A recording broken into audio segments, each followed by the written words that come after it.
Tahun 1900, penduduk Batavia kedatangan gambar hidup atau film melalui peristiwa pertunjukan besar yang pertama di Manege, Tanah Abang, Kebon Jahe. Peristiwa itu terpaut 5 tahun setelah Robert Paul dari Inggris dan Lumière bersaudara dari Prancis mendemonstrasikan proyektor temuannya, menandai dimulainya sejarah sinematografi atau seni gambar bergerak.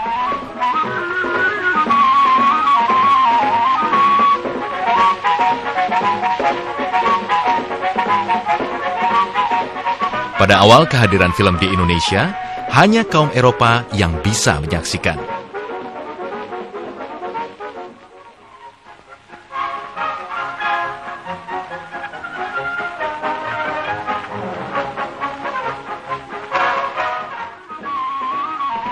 Baru menjelang 1920-an, kaum pribumi punya kesempatan menonton film setelah ada kebijakan kelas penonton, yakni untuk kaum Eropa, untuk kaum Cina, dan untuk kaum pribumi serta Islam atau kaum Islam.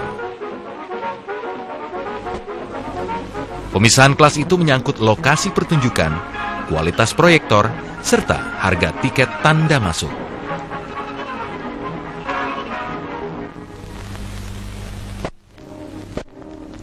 Hingga tahun 1920-an, perfilman di Indonesia hanya milik kaum Eropa, berupa film-film impor dari Prancis dan Amerika, meliputi film dokumenter dan film cerita yang semuanya bisu.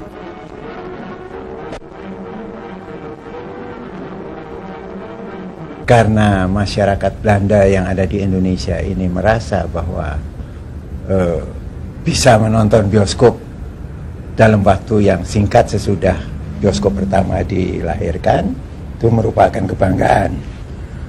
Tapi kemudian masyarakat Belanda itu sendiri bosan. Jadi dalam waktu 2 tahun sesudah tahun 1900 itu sudah ada bioskop keliling dan sudah ada bioskop rakyat. Karena ternyata masyarakat yang lebih gemar menonton itu adalah masyarakat kalangan bawah. Dan yang aneh, setelah 20 tahun bioskop pertama itu lahir, yang diputar itu adalah film-film potongan-potongan. Apa yang terjadi di Indonesia ini ada perkembangan yang sangat pesat sekali. Ketika film menjadi tontonan di masyarakat. Belum tuntunan, tontonan waktu itu. Makanya namanya sorot. Kalau di desa-desa itu ya, waktu itu masih, dan itu film bisu dulu. Belum ada film bicara. Di perkembangannya itu begitu rupa, karena ini memang teknologi dari Eropa, dari Eropa, sehingga kita melihat ada pakar-pakar yang mampu menerjemahkan ke dalam segi industri, segi bisnis. Nah, oleh karena itu, sejalan dengan perkembangan zaman, pada zaman sebelum kemerdekaan, kemudian orang Indonesia juga tidak boleh nonton film waktu itu. Yang boleh nonton adalah orang Belanda. Pembuatan film hanya dilakukan orang-orang Belanda atau orang Eropa lainnya, berupa film dokumentasi tentang alam dan kehidupan Indonesia atas pesanan pemerintah Hindia Belanda.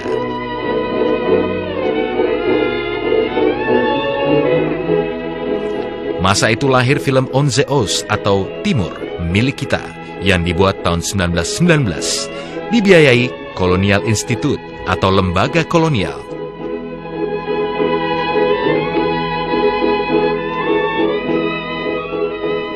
Yang disebut pembuat film waktu itu adalah orang yang mengoperasikan kamera dan pekerja teknis lainnya. Tahun 1924, muncul polemik di koran-koran mengenai perlunya Hindia Belanda membuat film sekaligus menjadi objek pembuatan film sebagai proyek film untuk kaum Bumi Putra. Tahun 1926, atas inisiatif L. Hufeldorf dan Krugers dengan dukungan Bupati Bandung Wiranata Kusuma kelima, dibuat film cerita berjudul Lutung Kasarung, mengangkat cerita legenda Jawa Barat dengan seorang gadis pribumi sebagai pemain. Gadis ini berasal dari keluarga sang bupati. Itulah awal ada orang Indonesia main film dan ada film cerita dibuat di Indonesia. Nah, film Lutong Kesarung itu dibiayai oleh antara lain didukung secara finansial dan kultural oleh Bupati Bandung. Nah, sejak itulah maka film bioskop menjadi lebih semarak, tetapi terpaksa film itu merupakan apa yang kita namakan mainstream, yaitu film untuk tontonan, hiburan, untuk dagang. Ini satu permulaan yang berani sekali karena harus menghadapi suatu persaingan dengan film-film Hollywood yang sudah sangat maju dan sangat digemari di Indonesia. Sedangkan film yang dibuat di Bandung itu sangat primitif bentuknya. Tapi toh dilakukan juga karena ada pemikiran bahwa pribumi memerlukan tontonan yang khas mengenai negeri mereka. Ini pikiran-pikiran orang Belanda.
Mulai tahun 1930, perfilman di Indonesia berkembang dalam paham industri.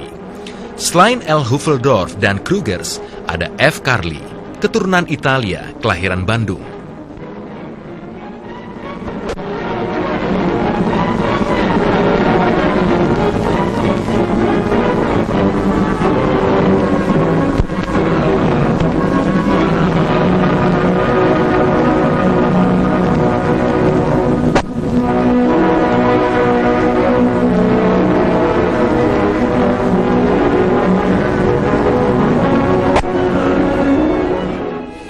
Muncul kemudian orang-orang Cina, yakni Wong bersaudara yang terdiri dari Nelson Wong, Joshua Wong, dan Othniel Wong. Orang Cina lainnya yang terjun ke film adalah Tay Teng Chun. Mereka bisa disebut orang Timur pertama yang membuat film di Indonesia.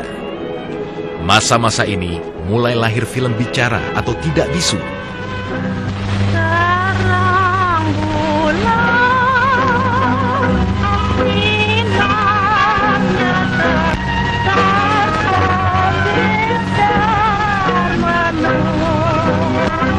Apa kau jatuh? Silahkan Tuan. Tuan Ahmad sudah pukul sama saya. Untuk ada orang yang bertajam yang sudah tulung sama saya. Kalau tidak, barangkali saya... Lalu datang juga masanya masyarakat Tionghoa Indonesia membuat film-film kisah-kisah legenda Cina dijadikan film-film Melayu gitu. Karena Cina sebelumnya hanya berdagang kelontong dan sebagainya macamnya, lalu mereka ingin juga tampil dalam suatu kegiatan yang bergengsi, yaitu film. Film pertama yang dibuat oleh etnik Cina ini berjudul Lili van Java, juga dibuat di kota Jakarta waktu itu. Jakarta, tidak di Bandung seperti yang dibuat oleh orang Belanda. Ini juga tidak begitu menggembirakan hasilnya, namun segera disusul oleh yang lain, yang juga saya kira dengan motif yang sama, yaitu karena ada kegairahan untuk mencipta. Muncul film-film yang orientasinya ialah untuk penonton Cina. seperti film-film siluman, Pechua, yaitu cerita-cerita kuno Tiongkok yang memang filmnya sudah pernah kemari dari Tiongkok, tapi lalu dibikin lagi versi Indonesianya. Dari T. Teng Chun, lahir Bunga Ros dari Cikembang tahun 1931. Dari Wong bersaudara, lahir Nyai Dasima tahun 1932. Dalam semangat industri pula, dua kekuatan non-pribumi, Krugers dan Wong bersaudara, melakukan kerjasama produksi tahun 1937, melahirkan film Terang Bulan dengan sutradara Albert Bali.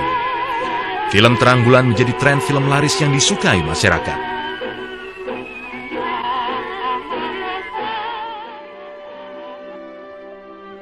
Masa-masa inilah kaum pribumi mulai terlibat dalam politik perfilman.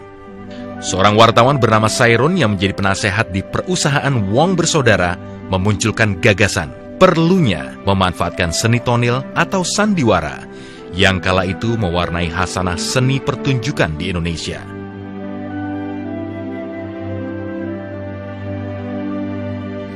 Maka artis-artis Dardanella, kelompok tonil yang paling terkenal masa itu, pimpinan Anjar Asmara yang juga wartawan, diajak main film.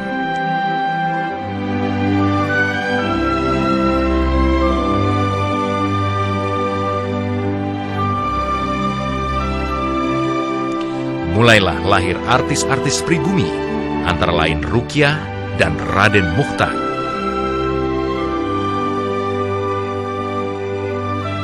Semakin banyak pula kaum pribumi menjadi pekerja film atau kru. Sejarah ini tidak bisa dilepaskan dari bagaimana film sebagai alat propaganda pada awalnya. Karena itu kalau kita lihat sejarah pencadaran pada tahun-tahun itu merupakan gabungan antara mereka yang dari panggung, mereka yang dari sutradara dari luar yang diimport untuk mengembangkan industri di Indonesia. Misalkanlah sutradara yang diimport dari Korea, maka sutradara dari Korea itu yang kemudian membuat film ciuman pertama dalam sejarah film Indonesia, dan kemudian ada juga sutradara-sutradara yang kemudian kita lihat berangkat dari hubungannya dan kolonialisme, misalkan dengan Belanda dan sebagainya gitu. Cicilan itu sudah masuk. Tahun 1934, para pelaku industri film membentuk organisasi gabungan bioskop Hindia atau Netherlands Indische Bioskopbond. Menyusul adanya organisasi gabungan importir film atau Bond van Film Importeurs. Pengurus dan anggota awalnya adalah orang-orang non-pribumi. Ketika dalam organisasi itu masuk orang-orang pribumi yang memunculkan wacana nasionalisme, pemerintah mencurigai sebagai wadah yang mengusung ideologi gerakan untuk merdeka. Pemerintah Hindia Belanda mulai melakukan pengawasan ketat kepada perkembangan film dengan membentuk film komisi atau semacam badan sensor film. Dasar hukumnya, film ordonansi buatan pemerintah Belanda.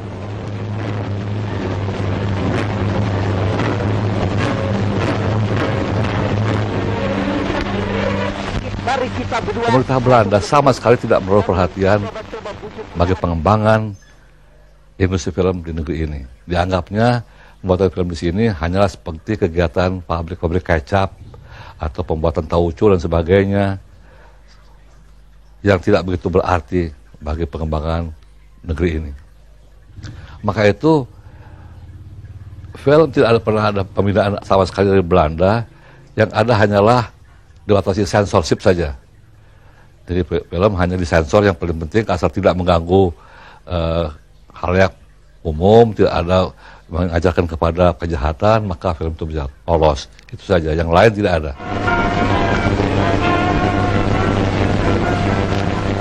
Tahun 1940-an menjadi masa produktif film di Indonesia. Adanya sensor film tidak membuat kreativitas dan industri film surut, malah sebaliknya. Tahun 1940, produksi 13 judul. Tahun 1941 menjadi 32 judul. Masa ini bisa disebut masa keemasan pertama film Indonesia, meskipun film Indonesia sendiri belum lahir. Lalu datang juga masanya masyarakat Tionghoa Indonesia membuat film-film kisah-kisah legenda Cina dijadikan film-film Melayu gitu. Dan itu sangat laku sekali. Nah, setelah tahun 45 itu boleh dikatakan masyarakat Indonesia membuat film itu tetap bertahan, tetapi bukan film Indonesia, saya lebih mengatakan itu film Melayu.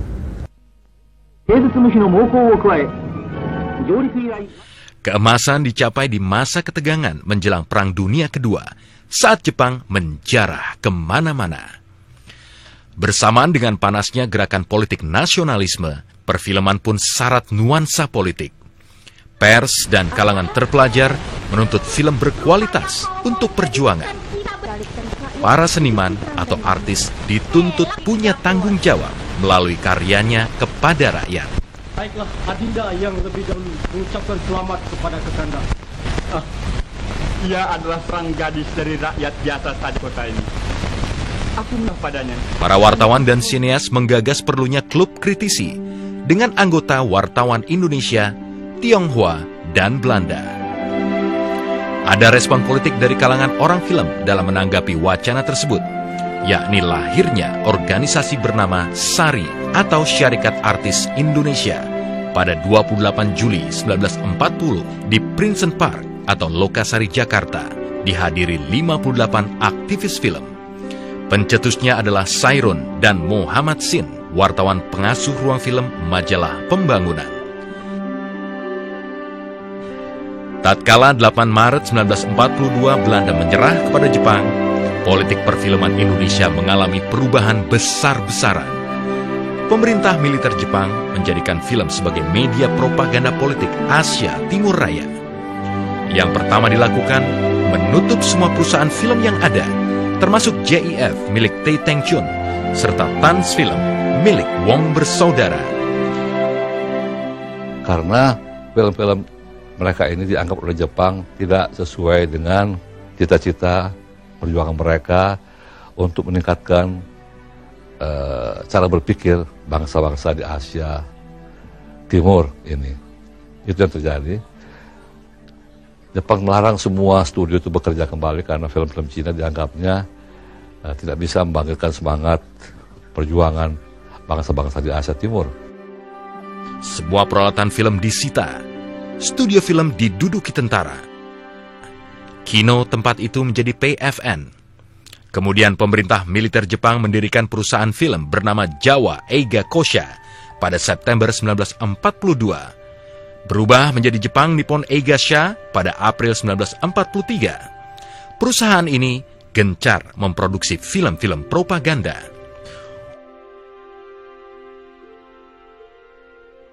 Wong Bersaudara beralih profesi menjadi penjual kecap dan limun.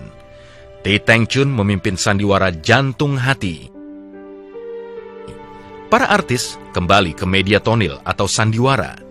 Naskah dan tampilan harus disensor oleh Sindenbu atau Badan Propaganda. Badan ini juga membentuk organisasi pengedar film bernama Eiga Haikyusha, organisasi sandiwara bernama Jawa Engeki Kyokai, dan pusat kebudayaan bernama Keimin Bunka Shidoso. Dari sedikit film yang lahir masa ini adalah Berjuang dan Keseberang karya sutradara Raden Arifin, Di Desa dan di Menara karya sutradara Rustam Sutan Palindih, film Hujan karya sutradara Inu Perbatasari. Para pembuat film ini adalah orang-orang pribumi yang punya jabatan dalam pemerintahan militer Jepang. Suasana politik seperti itu meningkatkan kesadaran kaum pribumi dalam melihat film bukan semata produk industri dan hiburan, melainkan juga sebagai media perjuangan.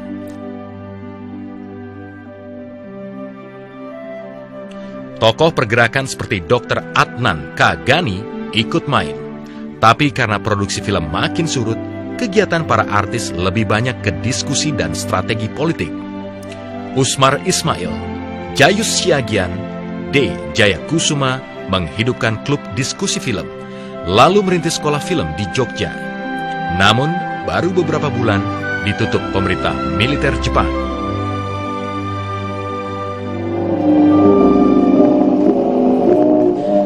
Masa-masa inilah Usmar Ismail membuat sajak berjudul Citra. Lalu Cornel Simanjuntak membuatkan lagunya. Sajak dan lagu Citra lolos untuk dimuat di majalah Jawa Baru pada Desember 1943.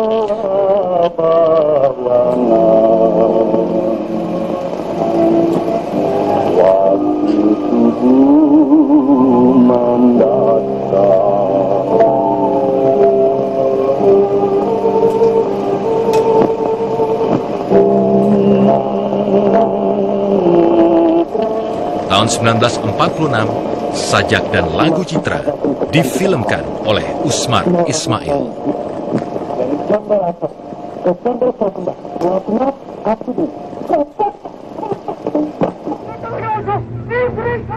Iklim politik berubah tatkala Jepang mulai terdesak di sana-sini sampai masa revolusi yang melahirkan negara bernama Republik Indonesia pada 17 Agustus 1945.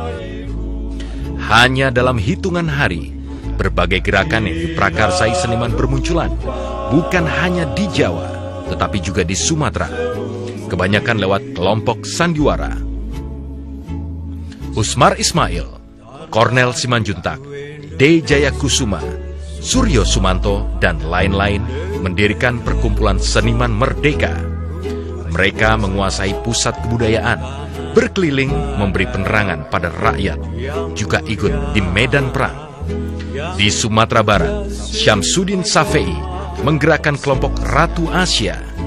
Studio film Jepang Nippon Eiga Sha direbut dengan kekerasan oleh kelompok pribumi di bawah pimpinan R.M. Sutarto. Lahir kemudian Berita Film Indonesia atau BFI. Di Yogyakarta, pada tahun 1946, dirintis Sekolah Film Sains Drama Institute atau CDI, antara lain oleh Jamaluddin Malik dan Mr. Sujarwo. Lalu muncul Sekolah Film KDA, dirintis Huyung, Sri Murtono, Trisno Sumarjo, Kusbini, dan lain-lain.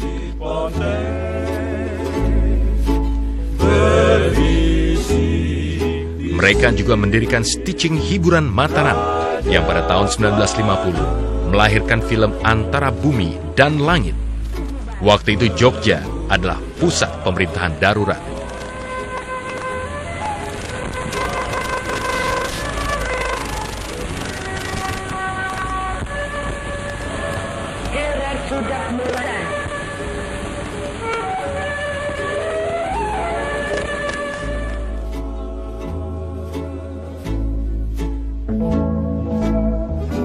Saat kembali ke Jakarta setelah mengungsi di Yogyakarta dari 1946 sebagai wartawan yang ikut meliput perjanjian Renville, Usmar Ismail ditangkap pihak Belanda. Dia bebas tahun 1949. Pada waktu itu juga ada dari pihak Belanda membentuk Stichting Culturele Samenwerking, Stikusa namanya. Dan itu adalah kelompok yang menghimpun para budayawan, diskusi tentang budaya yang sangat aktif, tetapi membahas film-film Eropa. Gitu. Nah, lantas kita pikir, lah kenapa tidak ada juga hal serupa di tanah air kita? Karena itu maka di kalangan para mahasiswa dengan kelompok-kelompok intelektual nasionalis yang ada, terbentuklah suatu liga film yang membahas masalah budaya, seni, khususnya tekanan pada film Indonesia.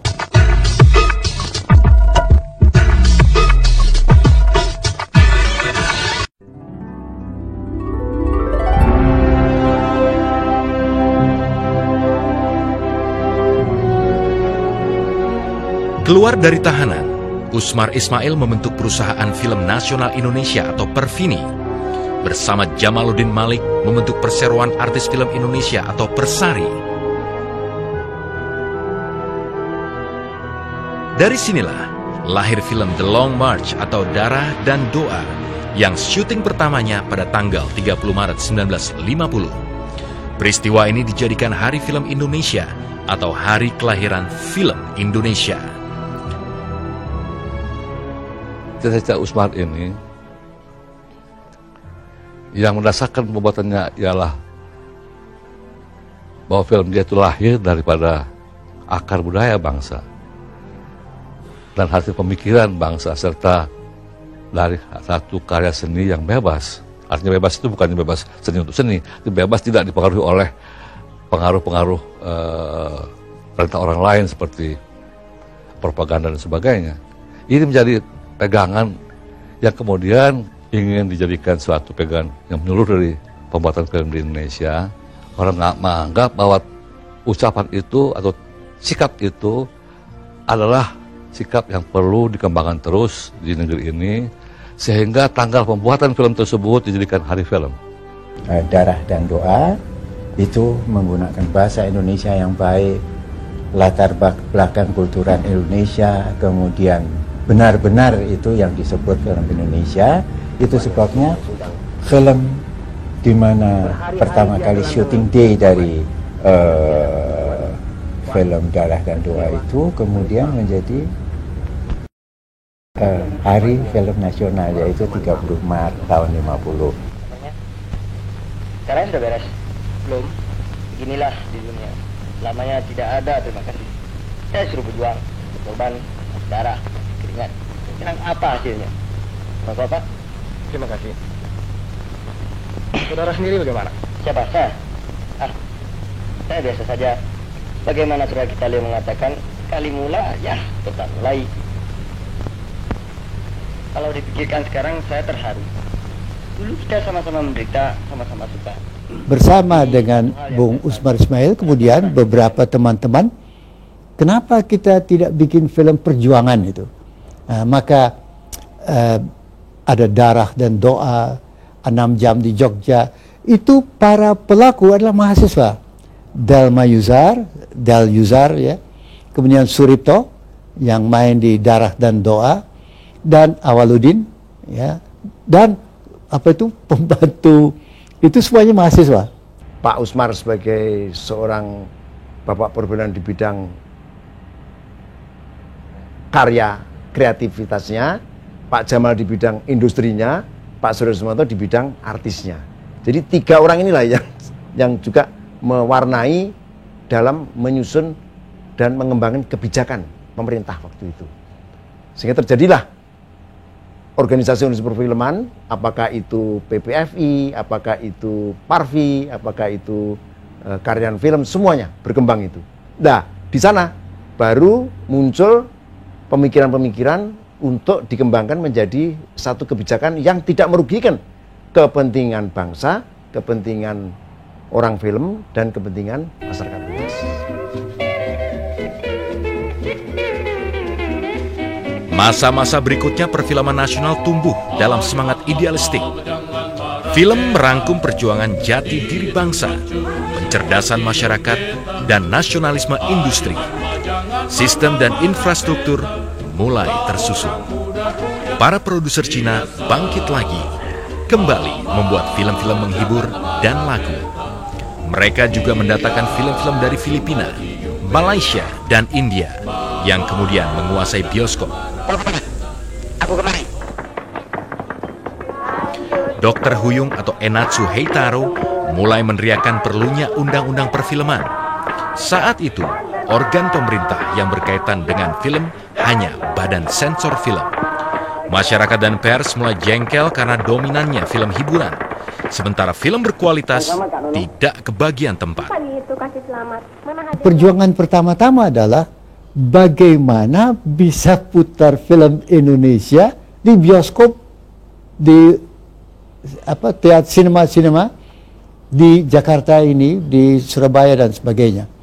Jadi sasaran itu gimana sih supaya film Indonesia bisa ditonton di dalam bioskop yang betul gitu. Nah, maka apakah kita perlu membentuk satu kelompok yang mempelajari film, mengapresiasi film, mengapa film Indonesia, apa lemahnya, di mana letak kekuatan dari asing dan kelemahan film Indonesia itu. Jamaluddin Malik dan Usmar Ismail tahun 1954 membentuk organisasi gabungan produser film Indonesia. kemudian menjadi Perserikatan Produser Film Indonesia. Belakangan menjadi Persatuan Perusahaan Film Indonesia atau PPFI. Ibu terlalu mementingkan diri sendiri. Tidak sedar yang seniman itu beranggapan bahwa film itu harus film yang bermutu, sedangkan para pedagang film itu dan pengusaha bioskop tentu mengejar nonton. Nah, inilah terjadi perselisihan paham antara kedua belah pihak, akhirnya dicarikan upaya jalan keluar menjadikan satu event nasional yaitu FFI, Festival Film Indonesia. Tahun 1955, pertama kalinya ada Festival Film Indonesia. Hasilnya menuai kontroversi, karena film terbaik jatuh pada Lewat Jam Malam karya Usmar Ismail. Tetapi sutradara terbaik adalah Lili Sujio lewat film Tarmina. Aktor dan aktris terbaik masing-masing 2 orang dari kedua film itu. Mereka adalah A.N. Alkaf dan Abdul Hadi, serta Dahlia dan Vivian.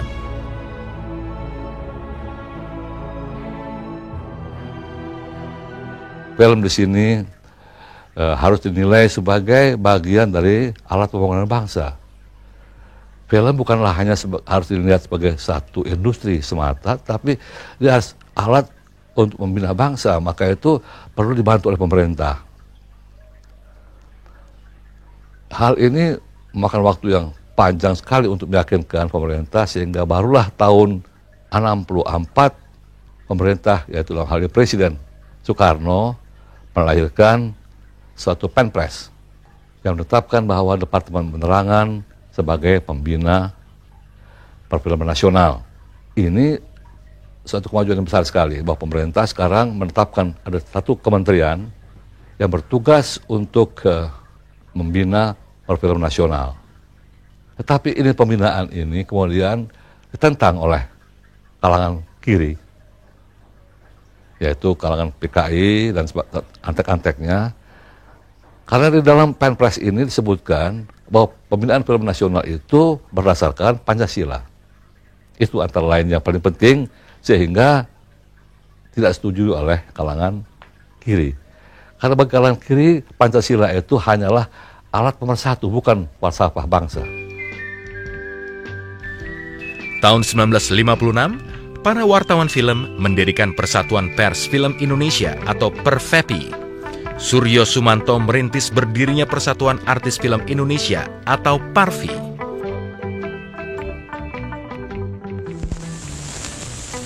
Melalui organisasi-organisasi perfilman ini, dilakukan aksi melawan dominasi film impor dari Filipina, Malaysia, dan India.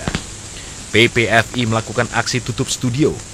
Tetapi menurut kalangan komunis, penyebab merosotnya film Indonesia adalah produk-produk Hollywood. Anjing kau. Satu lagi. Terjadi pertentangan tajam antara orang film yang dilatar belakangi politik, antara komunis dan non-komunis.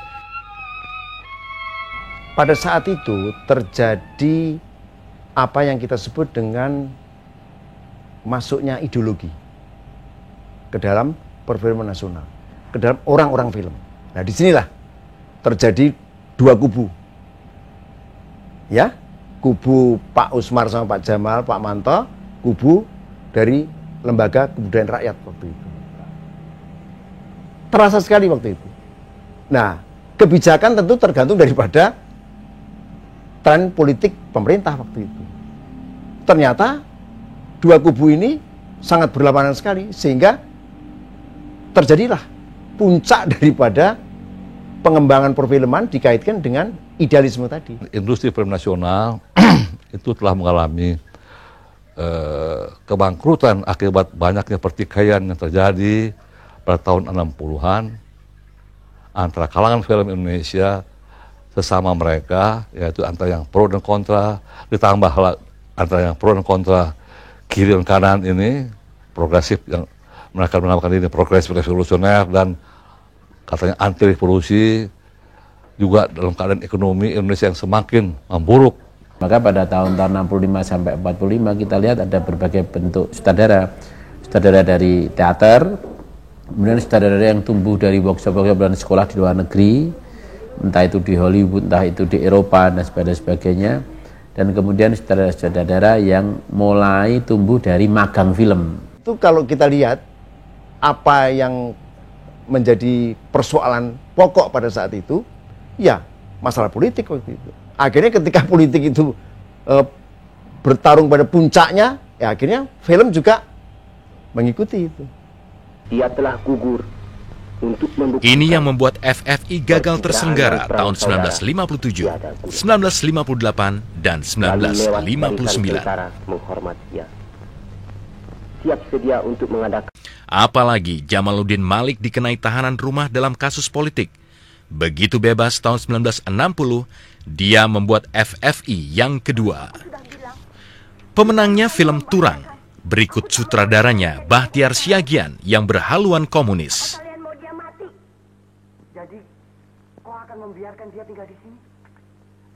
Di ajang Festival Asia Tokyo, film Turang gagal mendapat penghargaan.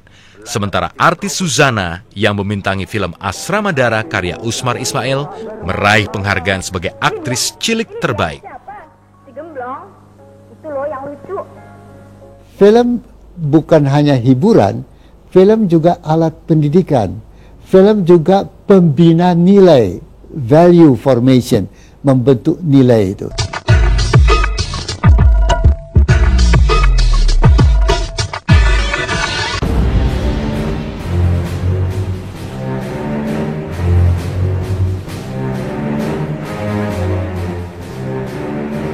Era 1960 sampai 1966 adalah masa ketika pergulatan politik ikut mewarnai gerakan kesenian dan kebudayaan, termasuk perfilman nasional. Setelah ikut membuat film-film menghibur, di antaranya gaya India berjudul Tiga Dara, Pervini melahirkan film Pejuang yang menghantarkan Bambang Hermanto menjadi aktor terbaik Festival Moskow tahun 1961.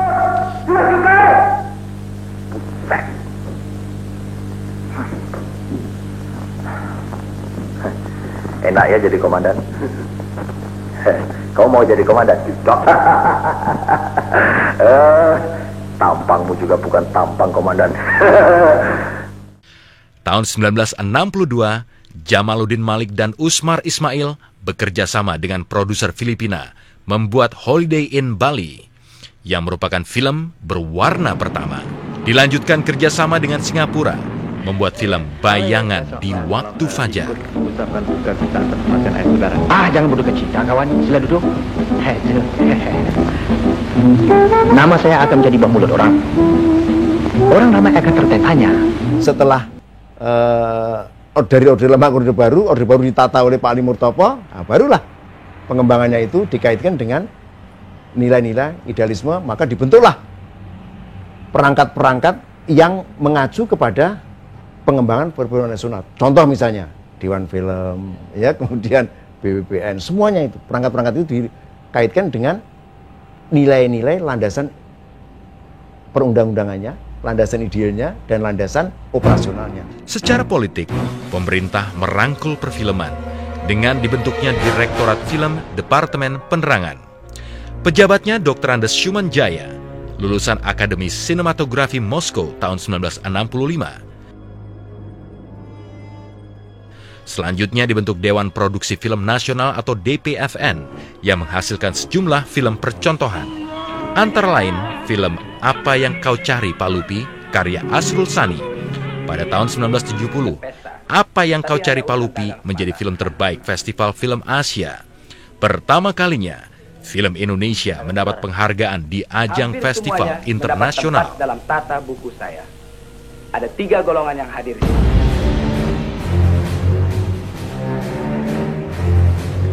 Tahun 1967, Shumanjaya sebagai pejabat pemerintah yang sekaligus pekerja film mendorong terselenggaranya Pekan Apresiasi Film.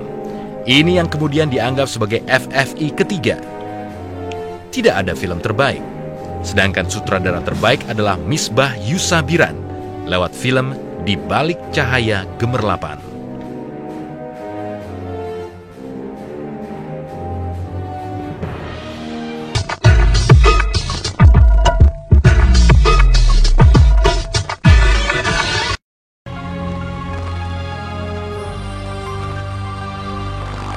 Tahun 1970, kalangan wartawan melalui PWI Jaya Seksi Film dipelopori Rosihan Anwar, Harmoko, Zulharman membuat festival bertajuk pemilihan Best Actor dan Actress.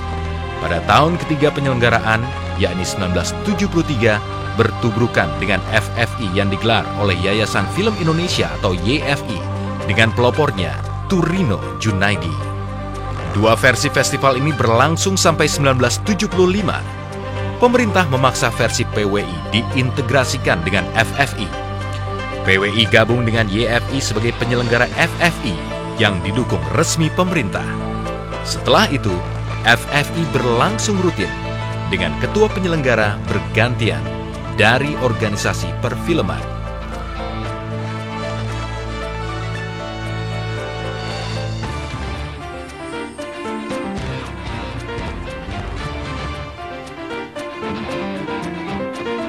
Bagaimana cara untuk mengembangkan, mendorong produksi film nasional dengan kita mengadakan the best actor, best actress itu. Itu kan PWI Jaya itu. Terus diambil oleh PWI Pusat, kemudian diambil oleh pemerintah dan Dewan Film. Matahari akan tenggelam dan malam tiba. Cicak-cicak bernyanyi di tembok, rembulan berlayar. Di Bandung, sama kamu juga? Sebelumnya belum pernah? Belum? Dan mulai muncul film-film yang mulai bermutu, yang bisa dibawa ke pasar-pasar dunia internasional. Muncullah nama-nama baru seperti Slamet Raharjo dan sebagainya. Atau Teguh Karya, apa yang bisa membuat nama kita cukup cemerlang di berbagai macam festival internasional. Masuk, ngapain kamu pinjam-pinjam? Kamu yang bilang kamu nggak butuh siapa-siapa kecuali aku. Bohong. Aku nggak mau kamu minta-minta seperti ini. Aku nggak mau dihina seperti ini. Abah, Hasan, jangan ikut campur. Tinggalkan. Hasan, jangan gitu kan. Keluar. Abah jangan ikut campur.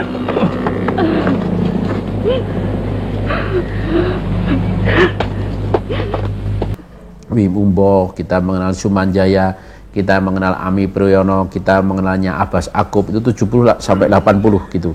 Mereka mengalami pengetahuan film dengan praktek, tapi juga mengalami workshop dan sekolah di luar negeri, dan mengalami dunia teater, rata-rata gabungan seperti itu. Jali-jali dari Cikini sayang, dari Cikini, jali-jali sampai di sini.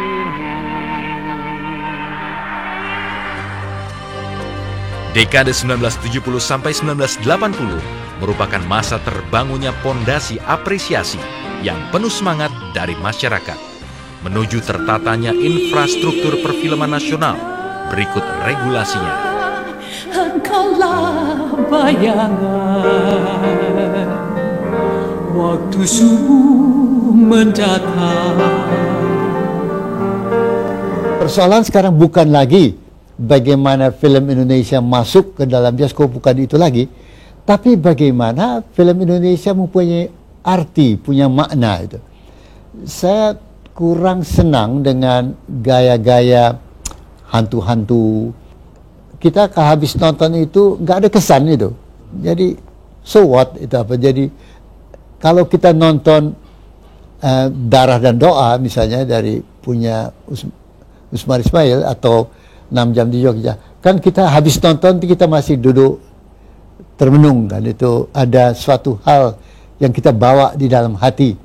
Panggilan mesti pakai peskot, udah zamannya. Biar tidak peduli, memang aku sudah tahu semuanya mata duitan.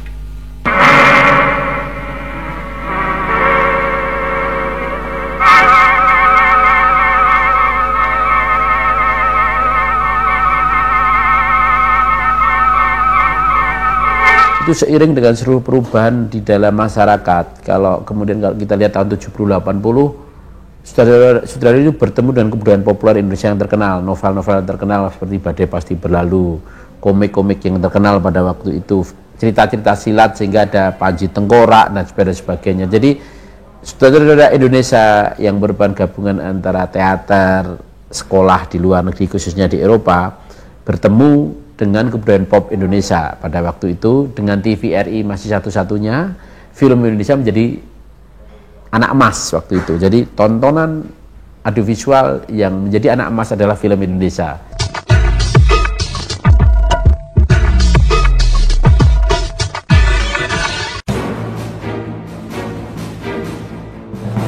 Tahun 1981 dibentuk Dewan Film Nasional atau DFN.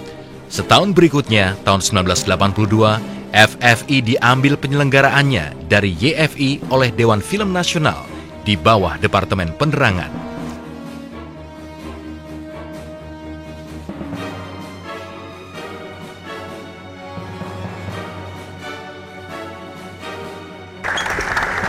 Tahun 1985 FFI ricuh oleh isu korupsi. Tahun 1987, Dewan Film Nasional dan Departemen Penerangan membentuk panitia tetap FFI untuk masa kerja 5 tahun. Bila datang? Sudah 2 hari.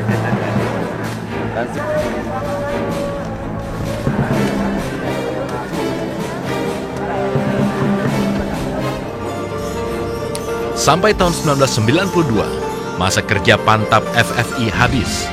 FFI 1992 menjadi FFI terakhir sampai 12 tahun kemudian.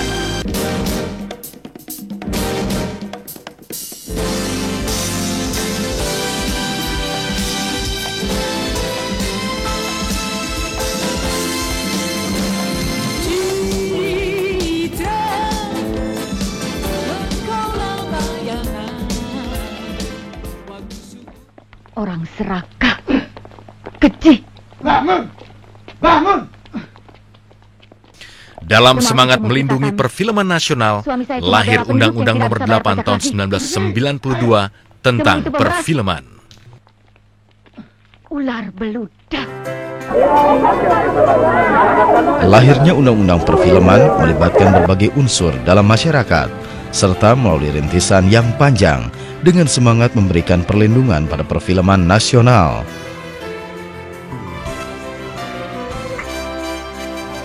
Melalui Undang-Undang Perfilman ini, pemerintah berkewajiban melakukan pembinaan sekaligus perlindungan pada film nasional, di mana saat itu dominasi film-film impor semakin merajalela. Kebijakan open air policy melahirkan sejumlah televisi swasta yang memperlakukan film dengan kecenderungan mematikan produksi lokal. Kemudian terjadilah revolusi teknologi televisi, multikanal, revolusi teknologi digital, sehingga yang analog itu hancur, lab-lab hancur. Nah, siapa yang tumbuh pasca ini? Anda akan lihat sutradara yang tumbuh pasca 90 adalah pertama, banyak sutradara yang workshop ataupun sekolah di Amerika. Jarang yang dari Eropa malah, agak sedikit terbalik. Kemudian yang kedua adalah sutradara yang tumbuh dari dunia entertainment televisi, dari video klip dan macam-macam. Itu tumbuh dari situ. Kemudian sutradara yang tumbuh dari magang film tetap aja, yang tumbuh dari generasi tahun 70-80, tetap mencipta sampai sekarang banyak sekali masih. Anak-anak muda seperti zaman dulu sampai sekarang, sebetulnya mereka itu memiliki bakat yang luar biasa. Orang Indonesia itu bakatnya tinggi. Tetapi yang paling menguntungkan bagi anak sekarang dalam keaktoran, dia telah banyak sekali bandingan. Film asing bisa masuk begitu juga, demikian banyak. Tetapi ada juga yang membuat anak sekarang ini menjadi rugi. Karena apa? Di dalam hal ini, sistem produksi yang begitu ketat dan sangat sekali kehilangan masa persiapan, telah membuat mereka kehilangan pengendapan, kedalaman, baik itu cerita maupun cara acting dan sebagainya, karena waktunya nggak cukup. Selama 1 dekade berikutnya, hingga tahun 2000, pelaksanaan Undang-Undang Perfilman tidak mampu menolong perfilman nasional. Dominasi sistem kapitalistik yang mewarnai perfilman dan televisi memperosokkan film Indonesia ke fenomena film-film bertema seks dan mistik.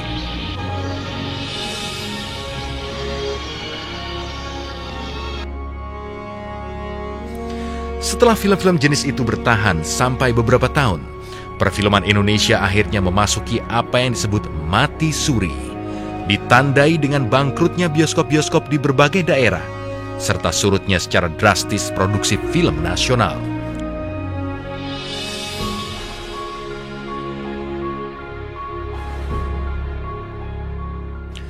Upaya-upaya penggerakan film nasional dilakukan dengan adanya fasilitasi-fasilitasi dari pemerintah untuk membuat film berkualitas.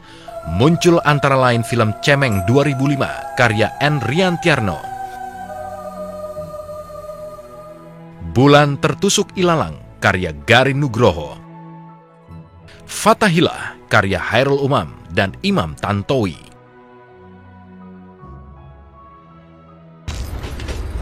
Berikutnya muncul film Daun di Atas Bantal karya Garin Nugroho bersama produser dan artis Christine Hakim.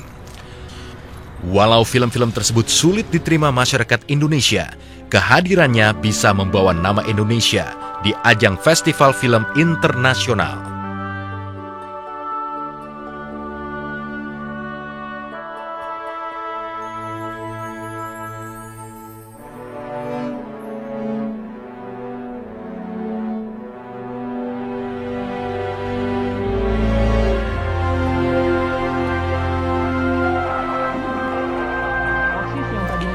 Masa suram perfilman nasional mencapai puncaknya, tak kala iklim politik bergejolak menjelang tahun 2000.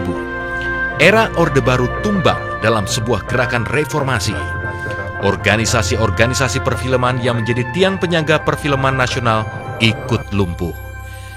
Departemen Penerangan yang menjadi naungan perfilman nasional dibubarkan pemerintah Presiden Abdurrahman Wahid. Setelah mati suri, perfilman nasional kehilangan induk.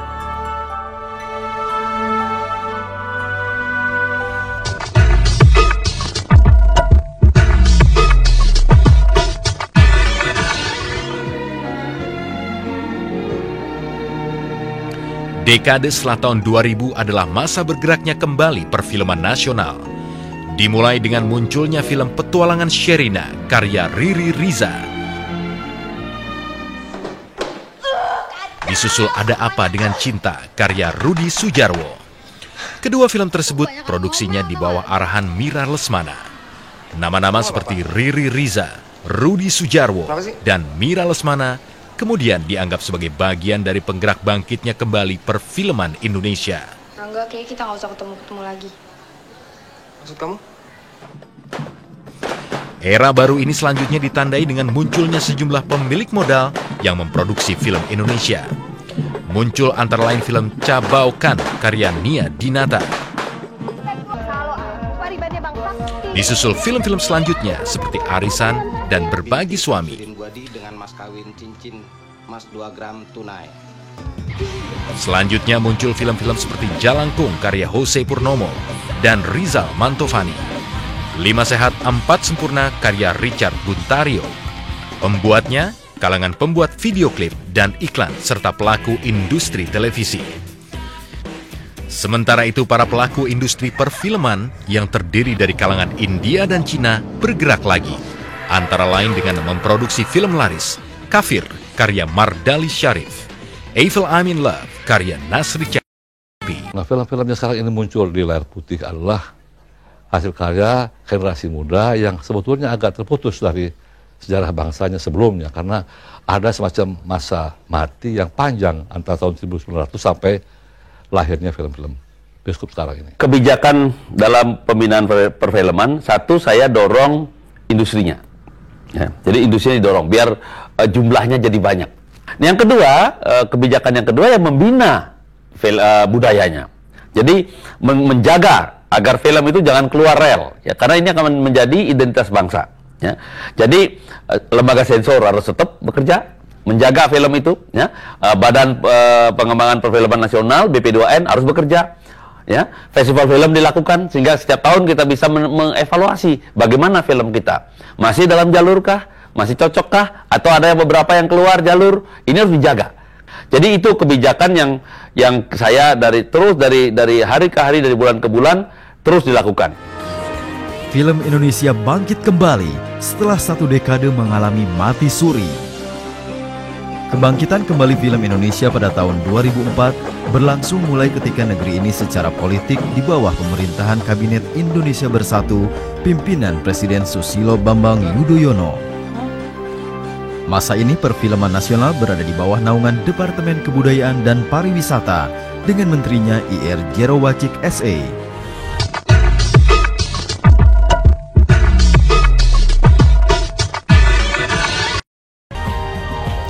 FFI yang 12 tahun terhenti, pada tahun 2004 kembali diselenggarakan atas fasilitas dari pemerintah. Seperti mengulang sejarah, ajang apresiasi, kompetisi, dan pesta insan film ini diwarnai adanya ketidakselarasan antar masyarakat perfilman nasional. Arisan naik, Dewi editorku di Arisan, penulis skenario. Situasi ini membuktikan buruknya kualitas penyelenggaraan FFI dan rendahnya kompetensi. Ketidakselarasan itu memuncak tahun 2006. Tatkala sejumlah penerima Piala Citra mengembalikan simbol penghargaan dari FFI tersebut. Baik dalam sisi pelaksanaan dan sisi finansial. Peristiwa ini berbuntut pada dibatalkannya keputusan Dewan Juri FFI atas film Ekskul karya Nayato sebagai film terbaik FFI 2006 oleh Badan Pertimbangan Perfilman Nasional sebagai penyelenggara FFI. Ini perbuatan kriminal, Jos. Kamu bisa dipenjara seumur hidup. Aku nggak takut. Pak Alim masuk dompet anak-anak. Kita sedang hidup di suatu masa.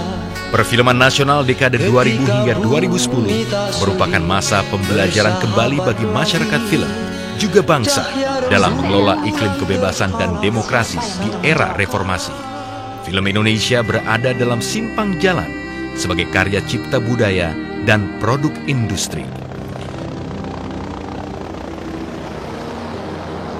Menjelang tahun 2010, pergerakan film nasional ditandai dengan produksi film-film bertema horor, mistik, dan tema remaja. Masa ini juga ditandai aktifnya kembali pelaku industri film yang sempat berhenti produksinya di masa perfilman nasional mati suri. Jumlah film yang diproduksi dari tahun ke tahun meningkat, berkisar antara 30 sampai 40 judul. Kamu tahu nggak apa? Namun saat jumlah produksi film Indonesia meningkat, sarana untuk pertunjukannya berupa gedung bioskop terasa kurang memadai. Pertunjukan film di Indonesia pada dekade ini hanya bertumpu pada bioskop jaringan Cineplex 21 yang terbatas hanya di kota-kota besar. Dan sekarang sudah mulai banyak filmnya. Karena banyak filmnya maka mulai kekurangan gedung. Nah, karena itu saya membuat regulasi agar mulai tumbuh lagi gedung-gedung bioskop yang dulu pernah ada. Setiap kabupaten ada paling nggak 2 atau 3 gedung bioskop pada zaman dulu. Sekarang semua itu sudah hilang, sebagian kecil yang masih hidup, dan hanya di kota-kota besar ada gedung bioskop. Ini kita regulasi agar boleh lagi sekarang membuat gedung-gedung bioskop yang baru. Kan berbeda, eranya sudah era demokrasi. Jadi demokrasi ini juga merambat ke perfilman. Kita buka ruang-ruang agar kita bisa membuka kreativitas, membuka gedung-gedung baru, dan undang-undang perfilman lah yang akan muaranya.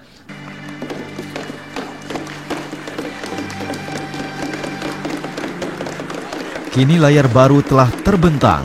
Kebangkitan kembali film Indonesia tengah berlangsung. Film Indonesia bangkit menuju citra baru.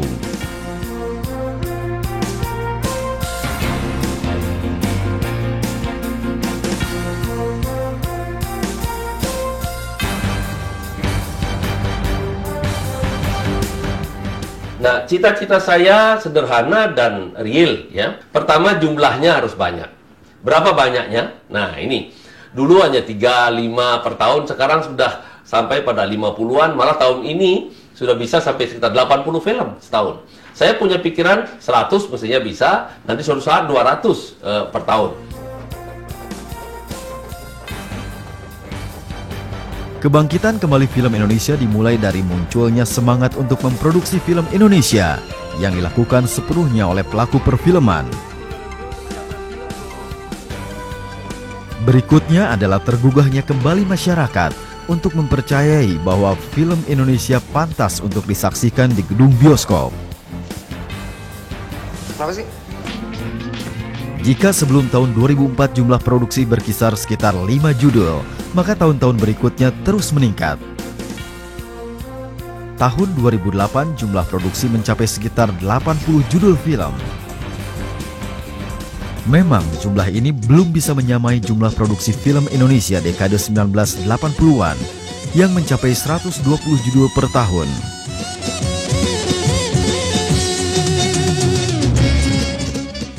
Namun setidaknya kenaikan jumlah produksi dari tahun ke tahun sejak tahun 2004 itu memberikan bukti bahwa film Indonesia memang sedang bangkit.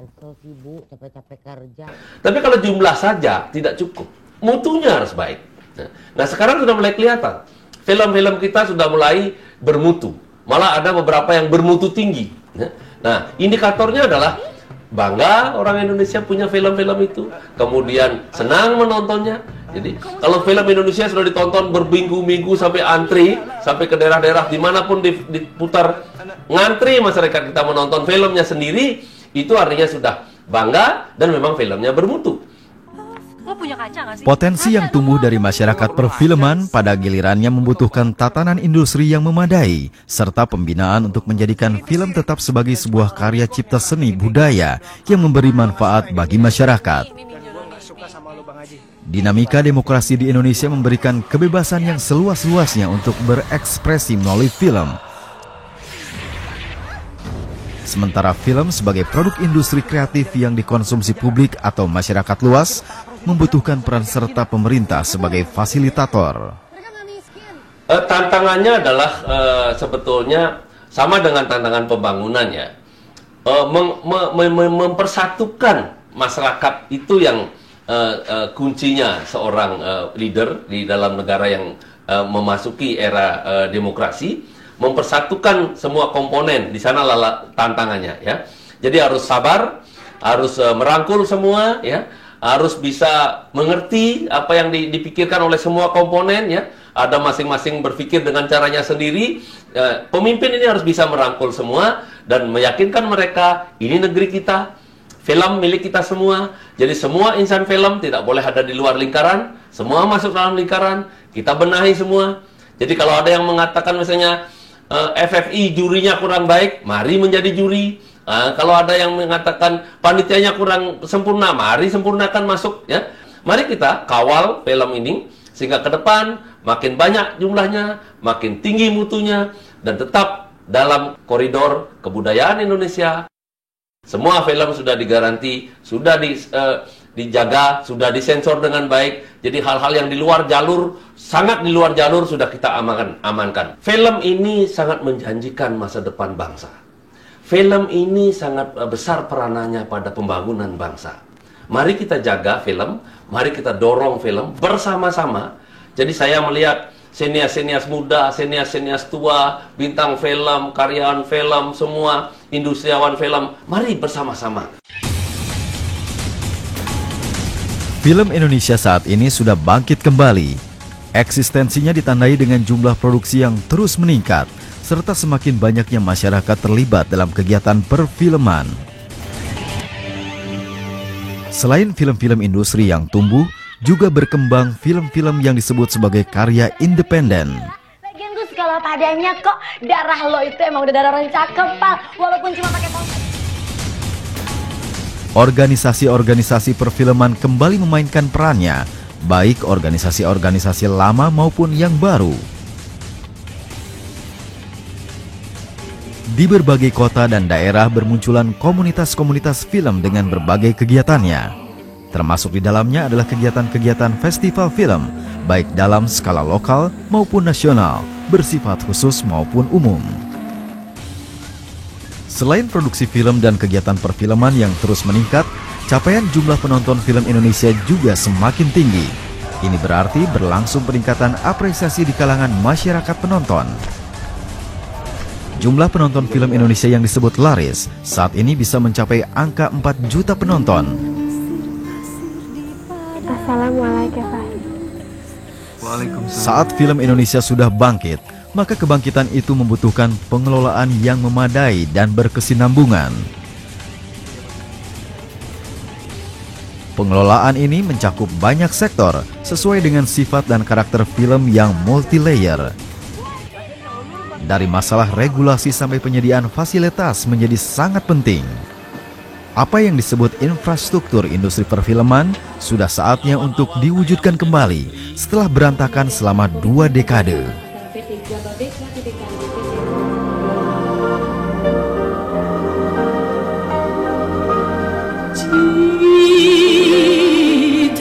Sejarah terus berjalan. Perfilman Indonesia terus berjalan sebagai bagian dari sejarah bangsa Indonesia. Perjalanan sejarah bisa meningkat, tapi juga bisa menurun. Bisa maju ke depan, bisa mundur ke belakang.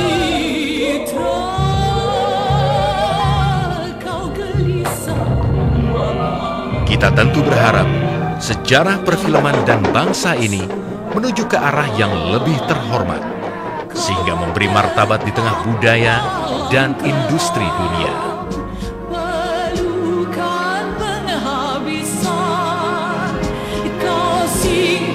Tirai kabut dan seluruh tenggelam kau jumpai di dalam riba malam. Kau buka pagi baru senjanya